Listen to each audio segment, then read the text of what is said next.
Welcome to the deep dive. Today we're jumping into someone really pivotal in film history, though maybe not a household name anymore. D.W. Griffith, often called the father of modern cinema. Yeah, and you've given us a great source doc here. It really lays out his life, his techniques, which were revolutionary, but also his legacy, which is, well, it's complicated, very complicated, especially around the birth of a nation. Absolutely. So that's our mission, really, to unpack Griffith, figure out how he changed filmmaking so much, and yeah, tackle that really difficult, controversial side of his story. We're basically going to find the roots of stuff you see in like every movie today, but at the same time, we have to confront this really challenging moment. Yeah. Groundbreaking art, but also deeply troubling content. Okay, let's get into it then. So D.W. Griffith, where does his story even begin? Well, he was born David Work Griffith way back January 22, 1875, rural Kentucky.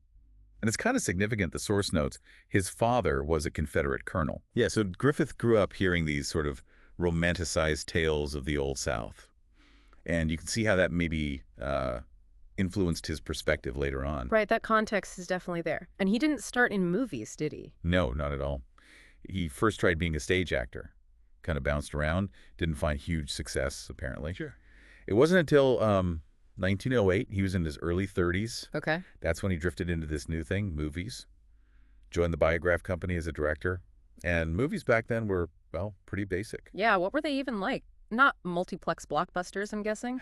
No, definitely not. Think short, like 10, maybe 15 minutes max. Usually just one reel of film. Simple stories, sometimes just like capturing an event. A lot of people saw them as just cheap entertainment, a novelty, not really art. But Griffith, he saw more potential there. He wasn't just looking to make these little novelty reels. Exactly. He wanted to tell bigger stories, give film that dramatic punch he aimed for on stage. And he realized pretty quick, the way things were being done, it just wasn't enough. Okay, and this is where it gets really interesting, right? Because he starts playing around, pushing things, basically figuring out the grammar of how to tell a story on screen. That's the perfect way to put it. He didn't necessarily invent every single technique from scratch, but he saw their potential. He refined them, used them consistently, purposefully. He made them make sense for storytelling in a way nobody else was quite doing. He really cemented them. So let's break some of those down. What were the key things? Narrative structure, for one. Making films longer. Right. Before him, it was mostly those one-reelers. That was literally the limit. One reel. Griffith started making films that spanned multiple reels. Epic stories. And a huge part of that was mastering parallel editing, cross-cutting. Ah, yeah, cutting between two different things happening at the same time. Exactly. He used it brilliantly to build suspense. Think about it, the damsel in distress, the hero racing to save her, cutting back and forth, that ramps up the tension like crazy. He showed how powerful that could be. It shows cause and effect, connects storyline. It's fundamental. And he also brought the camera in closer. That feels like a big deal. Oh, it was huge. Before, cameras were often just parked far back, like watching a play. Griffith started using close-ups. Suddenly, you could see an actor's face, their emotions. It wasn't just big gestures anymore. It was intimate. You connect differently. And the camera itself started moving more. Yep.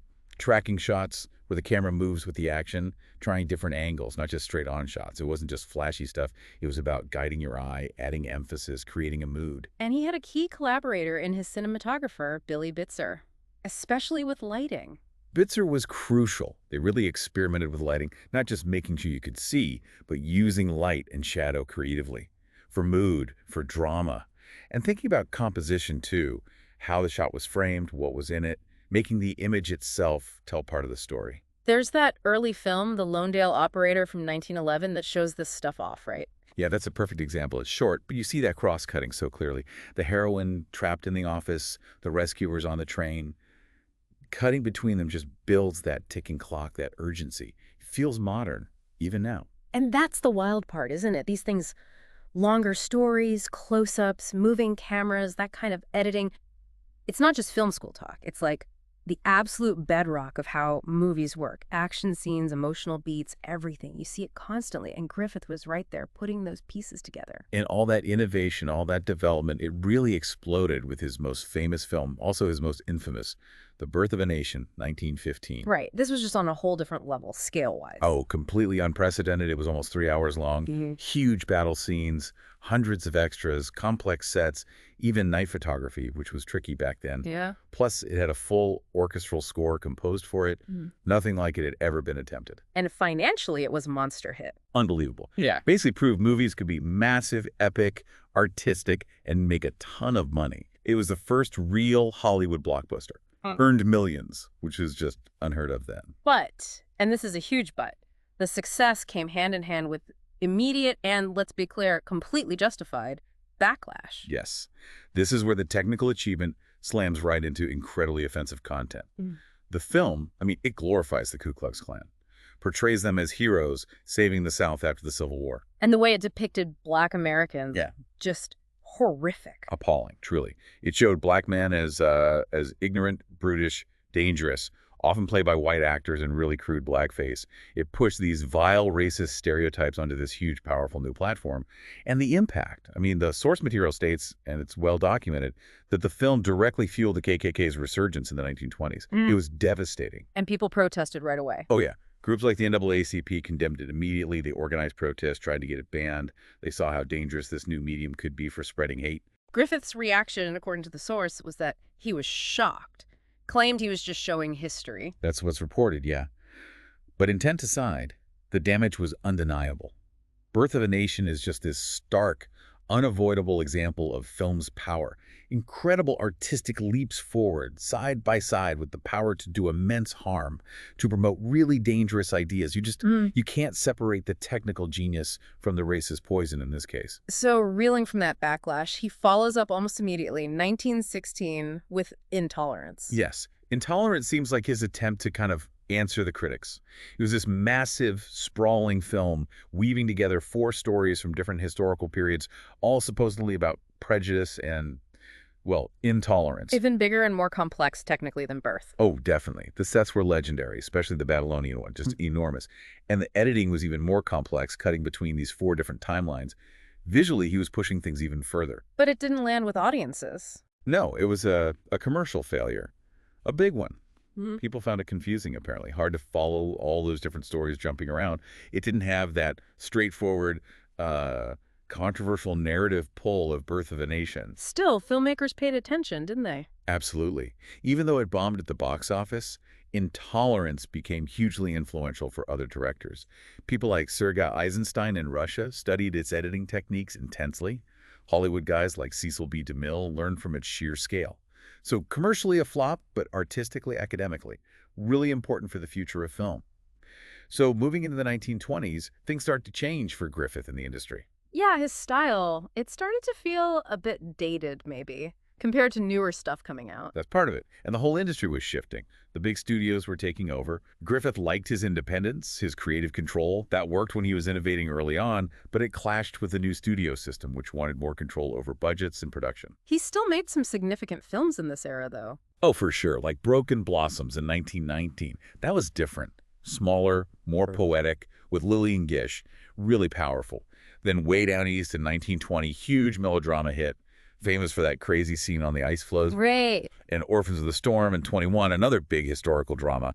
So he was still working, still capable of hits. But the tide was turning against his way of working. Yeah, pretty much. The studio system, changing tastes, and then the big one, the arrival of sound film in the late 20s. That was another hurdle he really struggled with. His sound films didn't work out so well. Generally, no. He made a couple in the early 30s, but they didn't recapture the old magic. Didn't really adapt his visual style well to sound. He kind of faded from the scene after that. Died in 1948, largely out of the filmmaking spotlight. Sort of in obscurity, really. So when you put it all together, how do you sum up someone like Griffith? It's a lot. It's incredibly complex. You absolutely have to acknowledge the good. He basically transformed film from a sideshow novelty into a real art form, a powerful way to tell stories. Fundamentally. Those techniques we talked about, editing, close-ups, camera work, longer narratives. He didn't maybe invent every single one, but he's the one who showed everyone how to use them effectively. He built the language. Every director since, whether it's Hitchcock building suspense or Spielberg doing epic tracking shots, they're using tools Griffith helped forge. And he mentored huge stars like Lillian Gish. That's undeniable. But then there's The Birth of a Nation. That massive shadow over everything. It's unavoidable, and it's not just a bad movie. It's this potent, deeply uncomfortable example of how film can amplify and legitimize the absolute worst societal prejudices. Its real-world impact, like boosting the Klan, is horrifying. It's a vital lesson in media power. Plus, his very dramatic kind of Victorian style, it did eventually fall out of fashion too. So the final picture is a genius innovator whose most famous creation is also profoundly racist and damaging. That's the core tension, isn't it? You have to hold both things at once. Celebrate the incredible innovation, the artistry, but absolutely confront the harmful ideology embedded in some of his most significant work. His career really forces you to think about how art and prejudice can coexist, and how powerful art can be for good and, frankly, for ill. Yeah, this deep dive into Griffith really highlights that complexity. Art isn't simple, is it? It reflects its time, its creator, warts and all. It can be technically brilliant and morally repugnant simultaneously. And it makes you a more active viewer, hopefully. Next time you're watching any movie, notice the cuts, the close-ups, the way the camera moves. Chances are you're seeing the legacy of techniques Griffith helped establish way back when. And it leaves us with that really challenging question, doesn't it? Can you or should you separate the artist from the art? Especially when the art is as groundbreaking and as deeply flawed as the birth of a nation. It's a tough one. No easy answers there. Well, thank you for providing the source material that let us dive into this. It was definitely a necessary, if sometimes uncomfortable, look at a hugely important and hugely problematic figure in cinema history.